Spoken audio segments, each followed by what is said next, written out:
Got that midweek feeling, need some truth revealing. It's in the word Wednesday, yeah.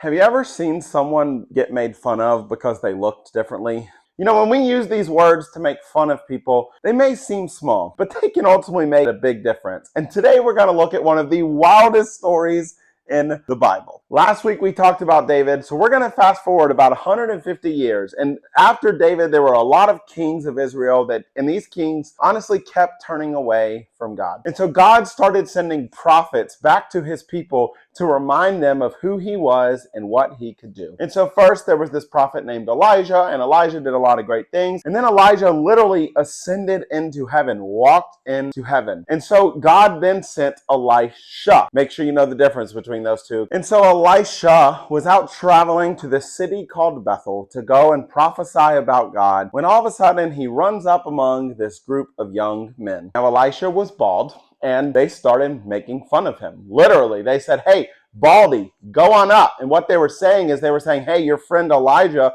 just went on up to heaven. Why don't you go on up after him?" So for context here, because you aren't going to believe what happens next, they aren't just making fun of him for being bald. They're kind of mocking God by saying, "Hey, why don't you just go on up to heaven too, if your God is real," and mocking God and his power and ability. Well, God and Elisha didn't take too kindly to that. Elisha called out to God and put a curse on these young men. And then it says that 2 bears came out of the woods and mauled these 42 youth.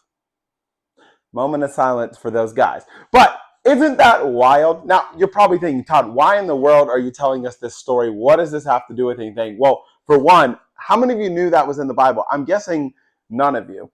But 2, there is a point to all this. First, it reminds us that our words matter. We have to be careful with what we say, because even in a joking manner, there's always a little bit of truth behind what we say. And so how we treat people and how we speak to people is very important. But 2, it reminds us that we're called to respect God and be reverent towards God. And not just God, but also the people that God puts in our lives. That may mean our parents, our teachers, our friends, all of these people that we interact with. God wants us to show respect. You know, God isn't asking us to be afraid of people or him and fear that bears might just pop up out of the woods and maul us. But what he is asking for is a healthy respect of him.